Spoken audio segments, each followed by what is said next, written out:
꼬불꼬불한 길에서 사고가 많이 날까요? 아니면 고속도로에서 사고가 많이 날까요?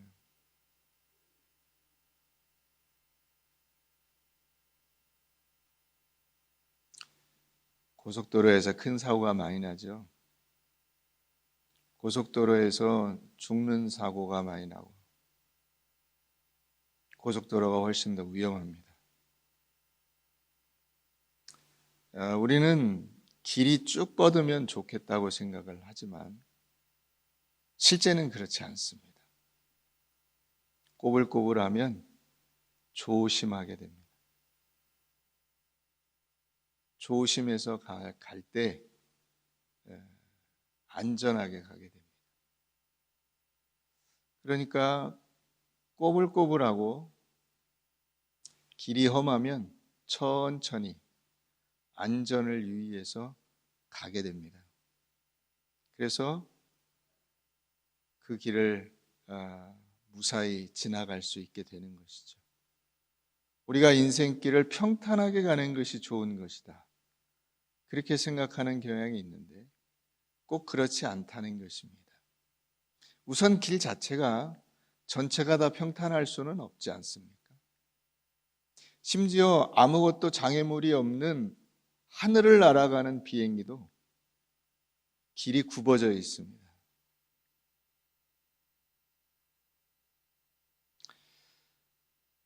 믿는 사람에게 고난이 주는 유익이 있습니다. 모든 고난은, 그것이 심지어 우리가 잘못해서 벌을 받는 의미의 고난이라 할지라도 유익이 있습니다. 우리가 이 유익을 놓치지 말아야 됩니다. 그래서 이 고난을 우리에게 주신 하나님께 감사하며 그 길을 가는 것이 이 고난을 지나가는 성도들의 자세여야 하는 것입니다. 베드로는 1장 6절 7절에서 이렇게 이야기합니다. 그러므로 너희가 이제 여러 가지 시험으로 말미암아 잠깐 근심하게 되지 않을 수 없으나 오히려 크게 기뻐하는도다. 너희 믿음의 확실함은 불로 연단하여도 없어질 금보다 귀하여 예수 그리스도께서 나타나실 때에 칭찬과 영광과 존귀를 얻게 할 것이니라. 그러니까 불같은 시험이 와도 그 불같은 시험으로 우리에게 분명히 주어지는 것이 있답니다. 세상의 금은 불로 연단하면 없어져 버릴 수 있는데 이 불같은 시험은 우리에게 하나님께서 칭찬과 영광과 존귀를 주시려고 허락하신 것이다, 이렇게 말하고 있는 것이죠. 또 고린도후서 1장 9절 말씀에 보면 우리는 우리 자신이 사형 선고를 받은 줄 알았으니, 사형 선고 같은 고난이 왔어요. 이제 죽었구나, 이번에는 틀림없이 죽는구나, 이런 고난이 왔어요. 그런데 그 고난의 의미가 뭐냐? 사도 바울이 이렇게 정리를 했습니다. 이는 우리로 자기를 의지하지 말고, 그렇죠, 내가 능력이 있으면 그 고난 가운데 살아남겠죠. 그런데 이제 죽었구나라는 이 사형 선고는 살아날 길이 없어요. 자기를 의지하지 말고 오직 죽은 자를 다시 살리시는 하나님만 의지하게 하십니다.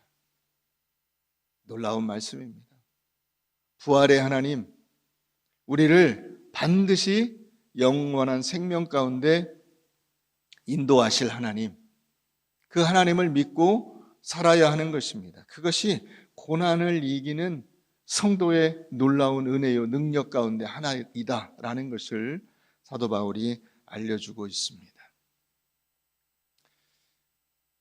베드로가, 우리가 성경에서 보면 우리가 똑같은 사람입니다. 다를 게 별로 없어요. 실수하고 넘어지고, 심지어는 예수님께 사탄이라고 하는 저주 같은 이야기를 듣습니다. 사탄아 물러가. 넌 사탄이다 이 얘기죠. 넌 사탄이다. 그러니까 여러분 가룟 유다하고 베드로를 비교하면 우리는 베드로는 참 신실한 제자고 가룟 유다는 나쁜 놈이야 이렇게 생각할 수 있지만 여러분 사탄이 그 마음에 들어가서 이렇게 유혹을 한 사람하고 아예 그 존재 자체가 사탄인 거하고 누가 더 나쁜 사람입니까? 존재 자체가 사탄인 사람이 더 나쁜 사람이죠. 왜? 예수님이 아예 직접 대고 사탄아 물러가라 했으니까요. 그런데 이 베드로가 지도자가 된 겁니다. 교회의 지도자가 된 거예요. 그건 뭘 말해주냐면 여러분 우리 모두도 실수하고 넘어질 수 있습니다.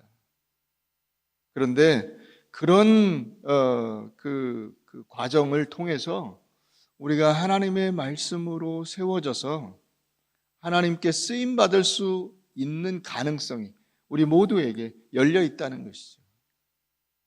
참 감사한 일입니다. 그래서 우리가 이 베드로 전후서를 우리가 살펴보고 있습니다만은 이 베드로 자체를 통해서 받는 은혜가 있어요. 이렇게 정말 그 거칠고 이렇게 저렇게 그 움직일 때마다 실수하고 잘못하고 허점이 보이는 것 같은 이와 같은 사도 제자도 하나님께서 고쳐서 교회를 위해서 쓰시는구나. 그렇다면 여러분 우리도 한번 따라해 봅시다. 나도 베드로같이 하나님의 은혜를 붙들고 충성하는 사람이 되겠습니다. 이런 생각을 우리가 베드로 전후서를 보면서 가져야 될 것입니다. 베드로가 예수님을 따라다닐 때에는 여러 가지 허점들이 많았습니다.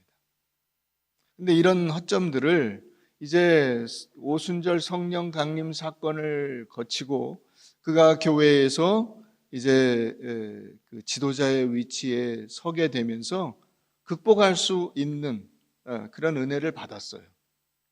문제는 그것을 극복하고 나니까 이제 그런 내적인 어떤 이 어려움들을 극복하기 시작하면서 어떤 어려움이 또 오죠? 외적인 고난이 오는 겁니다. 외적인 고난. 이제 예수님을 3번이나 부인하고 배반하고 도망가고 했던 그런 베드로는 없습니다. 그런데 이제는 어떤 베드로가 이 베드로의 인생이냐? 예수님을 위해서 순교해야 될 베드로입니다.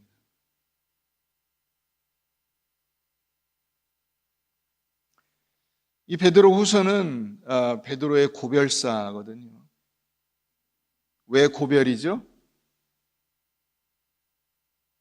이제 예수님을 위해서 자기의 목숨을 바쳐야 될 시간이 다가오고 있다는 것을 베드로도 알고 있기 때문입니다.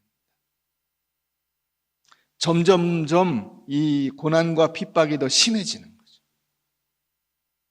그 고난과 핍박 속에서 내가 교회를 위해서, 예수를 위해서, 성도들을 위해서 가게 될 길이 어떤 길이냐 하는 것을 보게 되는 겁니다. 그러니까 고별사를 하게 되는 거죠. 그 고별사의 내용들이 무엇이냐면 우리 모두는 다 이방인이요 나그네의 인생을 살아갑니다. 그 나그네로서 이방인으로서 지게 되는 그 믿음의 짐, 이것을 기쁨으로 지십시오.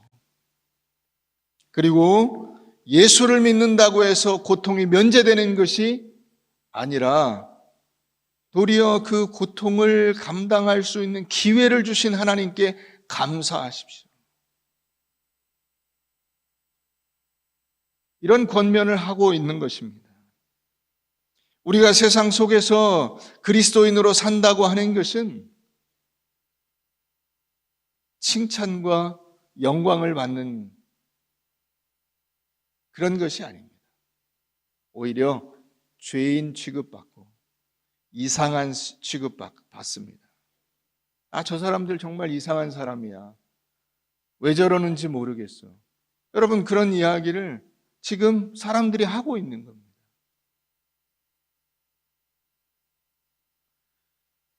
종종 그리스도인들 가운데 또 다른 그리스도인들을 비난하는 경우가 있습니다. 그러나 여러분, 그러지 마십시오. 그것은 마치 여러분들의 자녀가 어디 가서 실수하면 그 애를 나무라는 것과 같습니다.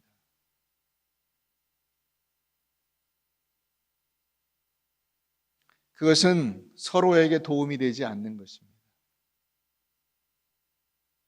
남들 앞에서 여러분 창피해서 아이를 그 실수한 자리에서 투드려 팬다고 해서 여러분들의 그 실수와 잘못이 만회되는 것이 아닙니다. 오히려 조용히 아이고 죄송합니다 하고 아이를 데리고 나가면 됩니다. 그렇지 않습니까? 그러니까 다른 교회를 비난할 필요가 없어요. 비난한다고 해서 우리에게 돌아오는 책임이 면제되는 것도 아닙니다.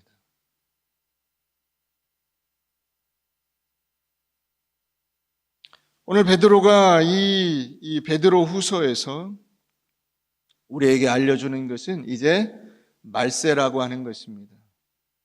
이 베드로의 고별사, 이 베드로 후서 자체가 말세에 관한 이야기를 하고 있는 것이죠. 그것은 이중적 의미를 담고 있는 겁니다. 하나는 자기도 이제 인생의 거의 끝부분에 왔다라고 하는 것을 느끼고 있는 겁니다. 동시에 자기가 살고 있는 이 세상 자체가 말세예요. 말세는 언제부터 말세죠? 예수 그리스도께서 이 땅에 오심으로부터 말세가 시작이 되는 겁니다. 예수님께서 이 땅에 출현하신 것 자체가, 나타나신 것 자체가 말세가 시작됐다고 하는 뜻이에요. 그래서 세례 요한이, 예수님이 각각 똑같은 말씀을 하세요. 때가 찼고 하나님의 나라가 가까웠으니 복음을 믿고 돌이켜라는 것입니다. 우리가 살던 삶에서. 왜 그렇죠? 왜 그 얘기를 하는 거죠? 말세기 때문이죠. 예수님이 오신 것 자체가 말세예요. 그러면 그 말세는 언제 끝날까요? 예수님이 승천하셨다가 다시 돌아오실 때, 그때 끝나는 겁니다. 말세가 끝난다는 것은 세상의 완성을 의미하고 하나님께서 이 세상에 대한 큰 뜻과 경륜을 이제 완성하셨다는 뜻이기도 합니다. 베드로는 지금 그 얘기를 하고 있는 겁니다. 그래서 이 말세에 우리들이 할 일이 뭐냐? 예수님이 걸어가신 그 길을 같이 걸어가는 거예요. 여러분, 그것을 기쁨으로 감당하시기를 바랍니다. 내가 예수 믿는 사람이라고 하는 자부심을 가지세요. 그걸 사람들이 안 알아주지 않습니까? 그게 뭔 자부심입니까? 라고 반문할 수 있지만 그것을 우리가 믿음이라고 하는 거예요.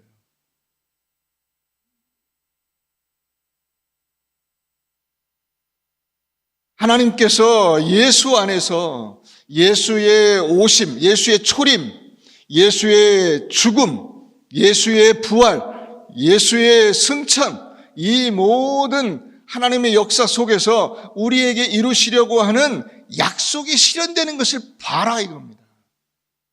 그 예언된 약속들이 하나하나 차근차근 실현되는 것을 봐라.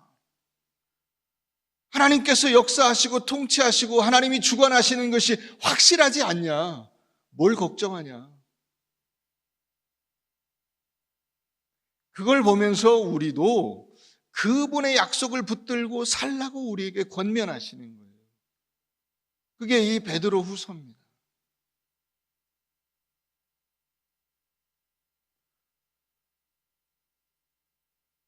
초대교회는 정말로 힘들고 어려운 시기를 지나갔습니다.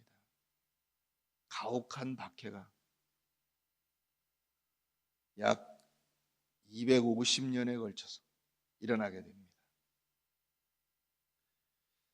이스라엘이 망하면서부터 67년에 망하죠.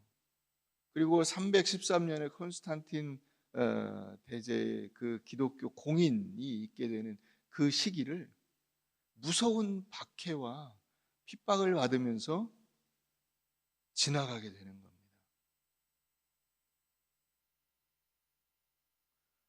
그것은 그들이 잘했냐 잘못했냐 하고 사실 별 상관이 없었어요. 잘못해서 이게 벌을 받은 그런 의미의 고난이 아니었습니다. 그것은 오늘날 우리가 당하는 고난도 마찬가지입니다. 예를 들어 이 코로나라고 하는 이 상황이 누군가 잘못해서 우리 교회에 누군가가 큰 실수를 해서 당한 고난이 아니지 않습니까? 이런 고난과 어려움을 우리가 어떻게 이겨낼 것인가 하는 것에 대한 놀라운 비밀을 오늘 베드로가 우리에게 가르쳐주고 있는 겁니다. 이 말세 속에서 말세가 되면 우리가 편하게 살 수 없는 시기예요. 말세라는 그 느낌 자체가 그렇지 않아요? 말세에 관한 예언 속에는 예를 들어서 마태복음 24장, 25장, 26장 여기에 그 예수님의 이 종말에 관한 예언과 그리고 예수님의 종말, 예수님 개인적인 종말, 예수님이 십자가를 지는 그 과정 자체가 우리에게 뭘 말해주고 있죠? 엄청난 고난과 핍박과 어려움이 있을 것이다 하는 것을 알려주고 있지 않습니까? 이 어려움 속에서 우리가 어떻게 우리의 믿음과 신앙을 지키며 하나님의 백성으로 살아갈 수 있을 것이냐 하는 비밀이 오늘 말씀 속에 있습니다. 우리 19절 한번 가서 보십시다. 또 우리에게는 더 확실한 예언이 있어 어두운 데를 비추는 등불과 같으니 날이 새어 샛별이 너희 마음에 떠오르기까지 너희가 이것을 주의해라. 이렇게 말하고 있습니다. 여러분, 우리가 힘들고 어려운 시기를 살아갈 때에 적어도 우리 발 앞을 비추는 그 어두움 속에서 내가 걸어갈 길을 요 바로 앞에를 비추는 등불은 있다는 거예요. 아무리 힘들고 어렵고 캄캄한 어둠 속에 있는 것 같아도 하나님께서 우리에게 우리가 지금 당장 이 한 걸음을 내어 뛸 수 있는 그 앞을 바라볼 수 있는 등불은 주신다는 겁니다. 저 멀리 샛별을 바라보고 우리가 나아가는데 그 샛별을 바라보고 나아가는 이 앞에 공간이 깜깜한 어두움이에요. 그러면 갈 수가 없잖아요. 무턱대고 가는 건 아니잖아요. 그래서 넘어지지 말라고 요 캄캄한 어둠 속에서 한 발을 내어 뗄 수 있는 정도의 등불을 우리에게 주셔서 그 어둠 속을 걸어갈 수 있도록 인도해 주시는 겁니다. 그게 하나님의 은혜예요. 그러니까 우리가 이 은혜를 붙들고 살아가는 것이죠. 어느 트럭 운전사가 있었습니다. 짐을 싣고 이제 그 짐을 어디까지 날라야 되는데 여기는 한 번도 가본 적이 없는 길입니다. 그런데 그 길을 이제 출발해서 가는데 중간에 굉장히 큰 산을 넘어야 돼요. 그 산길이 꼬불꼬불합니다.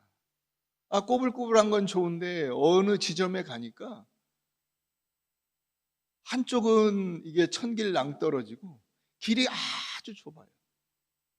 야, 이 꼬불꼬불한데 어떻게 가지? 여러분 가끔 이제 뭐 등산이나 이런 데를 가보면은 산길 중에 그런 길이 있어요. 잘못하면 발 잘못 디디면 저 밑으로 추락해서 크게 다칠 수 있는 위험한 길이 있습니다. 야, 조심해야 되겠는데? 라는 생각이 들죠. 이 트럭 운전사도 마음이 조마조마한 거예요. 한 번도 가본 적이 없는 길에다가 아주 그 위태로운 길을 운전을 해 가야 돼요. 근데 가만히 보니까 거기다가 누가 크게 써놨어요.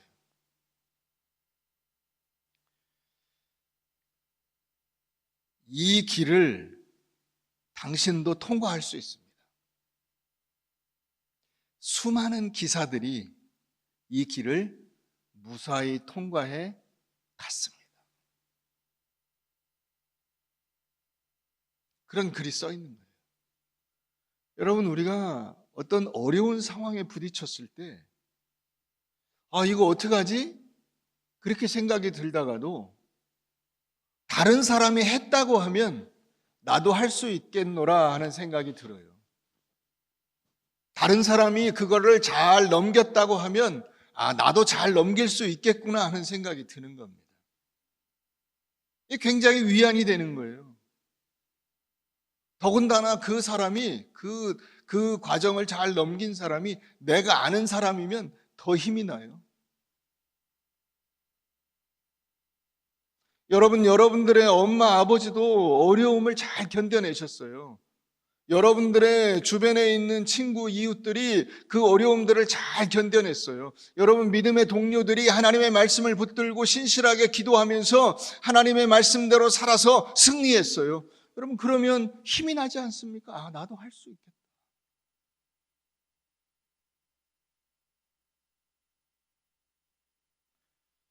저 멀리 목적지, 거긴 샛별이죠. 그 목적지에 도달하려면 여기 이 어두운 길목을 통과해야 되는데 여기를 지나갈 수 있는 등불이 있어요. 그 등불을 보고 그 등불을 켜고 여기 한 발을 내디디면 되는 겁니다. 매일매일 우리가 살아가는 그 현실이 이해할 수 없는 현실 속에 있는 겁니다. 어떻게 해야 되지? 여러분 캄캄한 밤에 우리가 어느 길을 가야 된다고 칩시다. 샛별은 언제 나타나죠? 새벽에 나타납니다. 새벽까지 그럼 길을 못 갑니까? 빛이 없으면 못 가겠죠. 그래서 그 샛별이 나타날 때까지 길을 갈 수 있도록, 이 어두움을 지나갈 수 있도록 등불을 주신다는 거예요.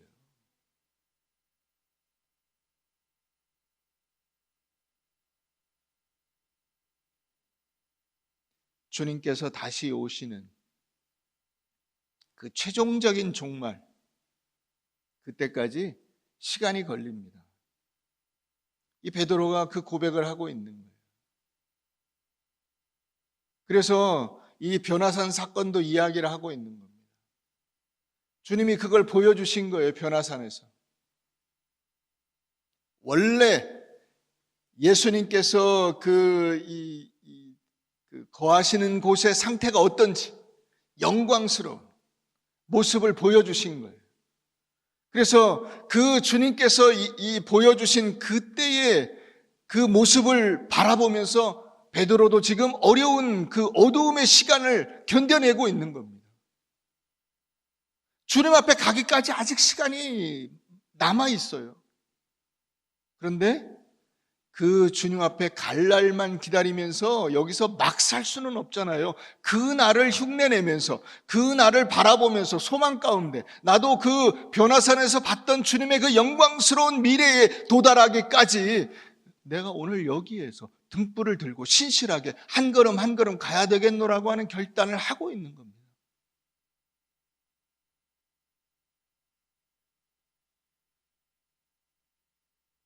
여러분 너무 먼 미래에다가 여러분들의 인생의 목표를 두어서는 오늘 우리의 현실적인 삶을 사는데 그렇게 도움이 되지 않습니다. 그것은 누구나 다 알아요. 내가 예수 믿고 구원받아서 내가 천국에 간다. 그걸 모르는 사람이 어디 있어요. 그래서 오늘 어떻게 사느냐 하는 것이죠. 내가 예수 믿고 구원받아 하나님의 백성으로 살아가는 내가 오늘 이 2021년 1월 17일에 어떻게 사느냐 하는 겁니다. 오늘 여기서 우리는 하나님께서 우리에게 주신 귀한 믿음의 등불을 들고 한 걸음을 떼는 겁니다. 그게 무엇인가 하는 거예요. 먼저 첫째는 오늘 여기서 내가 할 수 있는 일을 하는 겁니다. 감당할 수 없는 어려움을 당해서 슬픔과 좌절을 겪을 수 있습니다. 그런 일이 있을 수 있어요. 그게 끝이 아니라는 거죠. 그 슬픔과 절망으로 여기 주저앉아 있는 것이 아니라 그 절망 속에서도 끝이 아님을 믿고 그 등불로 앞을 비추어 한 걸음 앞을, 발걸음을 떼는 겁니다.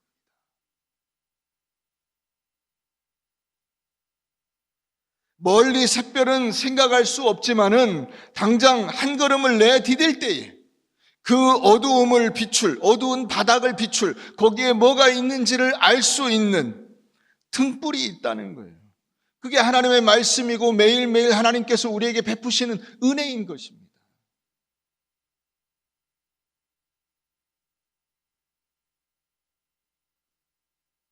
여러분, 그 내일의 싸움, 미래의 싸움, 천국의 싸움, 그것은 그 미래의 천국의 거기에서 승부를 보는 것이 아니라 바로 오늘 여기에서, 이 어두움 속에서 등불을 하나 비추고 내 한 걸음을 떼놓는 여기에서 승부가 나는 겁니다.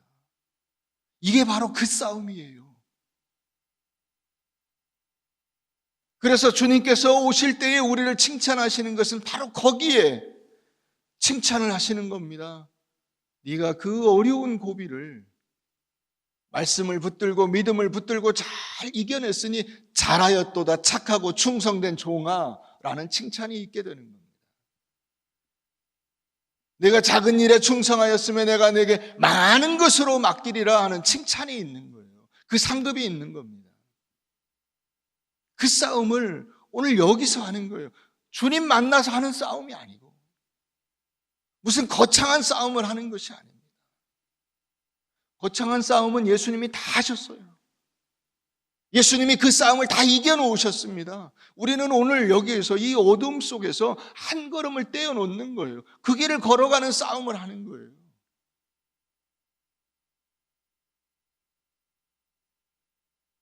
여기에서 실패하면 신앙에 실패하는 겁니다.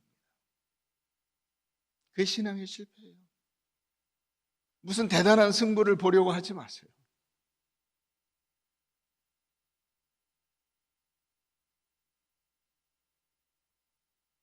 이 우리가 해야 될, 내가 지금 오늘 여기에서 해야 되는 일, 그것이 뭐냐? 두 번째로 하나님 나라와 그 의를 구하는 일입니다. 마태복음 6장 33절 말씀에 보면 너희는 먼저 그의 나라와 그의 의를 구하라 하는 말씀이 있습니다. 이 먼저라고 하는 이 우선순위를 우리가 잘 알아야 됩니다. 내가 결국 싸워야 되는 싸움의 최우선적인 이 싸움의 순서가 하나님의 나라와 그 의를 위한 싸움이라는 거예요. 내가 먹고 살기 위한 싸움이 아니라는 거예요. 우린 자꾸 이것을 뒤바꿔 놓습니다. 거기서 실패가 일어나는 겁니다. 그 싸움을 싸우면 나머지는 하나님께서 책임져 주신다고 하는 거죠. 이 모든 것을 너희에게 더하여 주시리. 하나님이 이미 알고 계세요. 뭐가 필요한지 알고 계신다고 하는 거잖아요. 그래서 참새 얘기도 하는 거고, 그래서 들의 백합화 얘기도 하는 겁니다.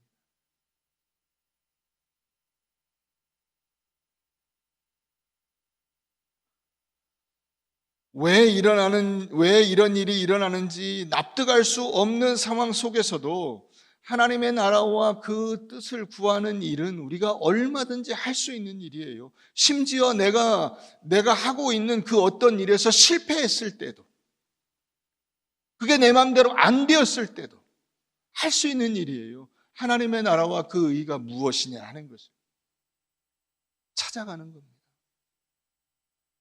오히려 어려움과 고난 속에서 우리는 그 일을 더 잘할 수가 있습니다. 왜냐하면 내가 가는 길이 내가 원하는 대로 감으로써 그것이 하나님의 의가 되고 하나님의 나라가 되는 것이 아니라 네가 원하는 길과 내가 가려고 하는 길과 다르다는 사실을 알려주시는 거잖아요.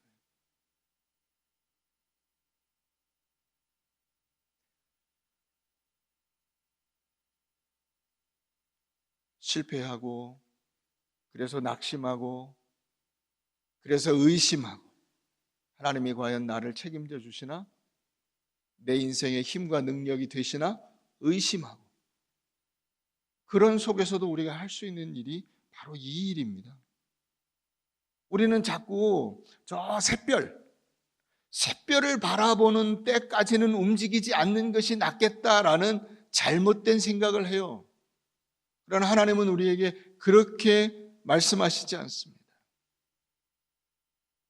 그 방향으로 지금 가야 된다는 것입니다.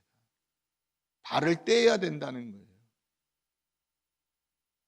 지금 여기를 건너뛰고 지금 여기에서 나는 아무것도 안 하고 저기로 갈 수는 없는 거예요. 지금 여기에서 내가 한 발을 떼어야 저기로 갈 수 있는 거예요. 그 하나님의 나라에 내가 도달하기 위해서는, 그 나라를 이루어 가기 위해서는 지금 오늘 여기에서 우리가 해야 할 이 하나님의 나라를 위해서 헌신하고 충성하고 봉사하는 이 일을 해야 되는 겁니다.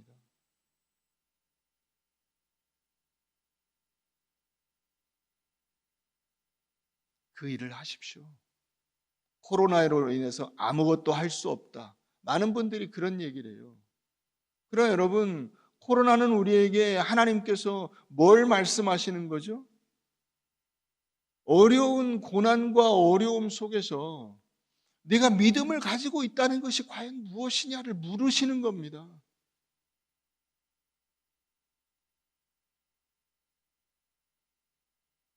여러분들이 많은 믿음의 우리 선배들, 신앙의 선배들이 고난을 당하고 어려움을 겪은 이야기들을 들으면, 아, 그런 상황이 되면 나도 믿음으로 살아야지, 이렇게 생각할 수 있습니다. 그게 지금 여러분들이 부딪힌 상황이에요. 그게 여러분들의 믿음의 선배들, 우리 신앙의 조상들이 겪었던 어려움을 우리가 지금 겪고 있는 겁니다. 여기에서 우리가 어떻게 해야 될까요? 믿음으로 살아야죠. 믿음으로 한 걸음을 내디뎌야죠. 내가 여기에서, 지금 여기에서 할 수 있는 일이 무엇인가를 생각하고 그것을 실천에 옮겨야죠. 아, 목사님, 이 코로나 끝에는 어떤 일이 있을까요? 그건 모릅니다. 그걸 아는 사람은 아무도 없어요.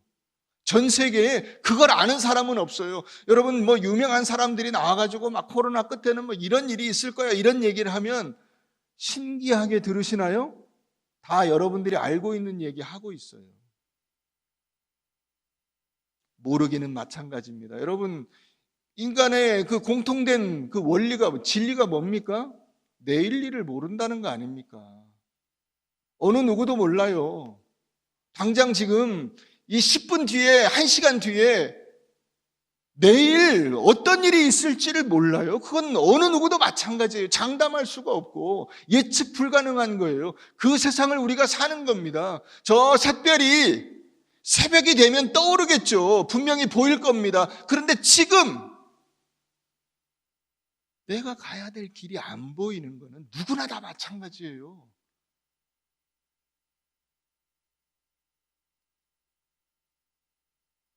이 한 걸음을 갈 수 있도록 하나님께서 우리에게 등불을 주시는 겁니다.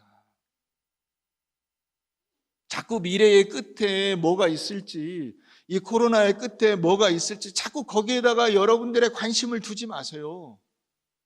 그것은 누구도 모르는 일이에요. 거기에 여러분들의 관심을 두느라고 내가 지금 내디뎌야 될 한 발을 내딛지 못하는 이것이 신앙의 실패요. 그게 여러분 영적인 죄예요.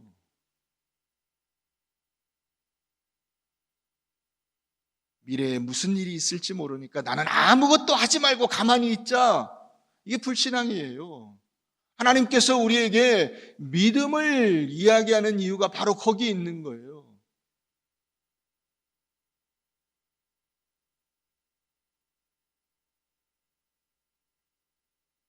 오늘 우리는 하나님께 미래의 끝에 뭐가 있을지를 알려주세요, 이런 얘기를 할 것이 아니라, 그건 비신앙적인 이야기고요. 하나님이 한 번도 그런 이야기는 해주신 적이 없어요, 인간에게.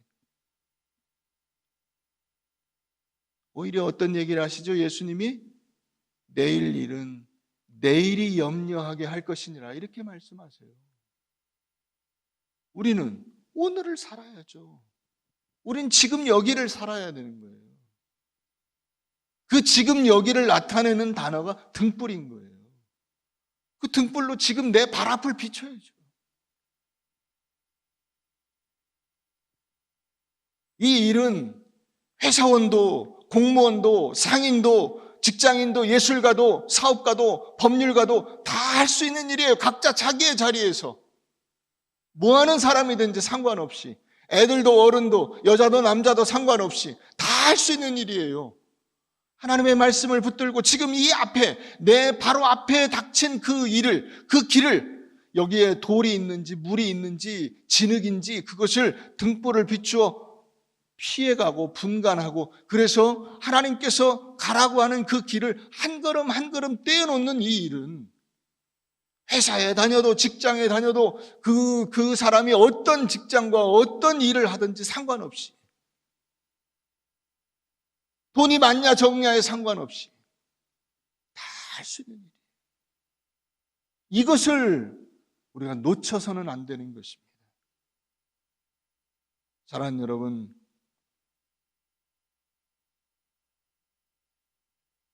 하나님께서 여러분들에게 그 놀라운 기회를 주신 겁니다. 여러분 모두 이 등불의 은혜, 샛별의 은혜를 힘입어서 믿음의 싸움을 싸워 이기십시오. 이기실 수 있습니다. 왜냐하면 수많은 우리의 신앙의 선배들이 그 싸움에서 이겨냈기 때문입니다. 그들은 신실하게 하루하루를 살았습니다. 말씀을 붙들고 한 걸음 한 걸음 나아가는 것입니다. 오늘 이 한 걸음의 약속을 붙들고 여러분들이 하루를 살고, 한 달을 살고, 1년을 살고, 10년을 살고, 일생을 살아내는 이게 여러분들에게 하나님이 주신 귀한 믿음의 싸움이요, 이 싸움의 승리가 보장되어 있다는 사실을 놓치지 마시기를 바랍니다.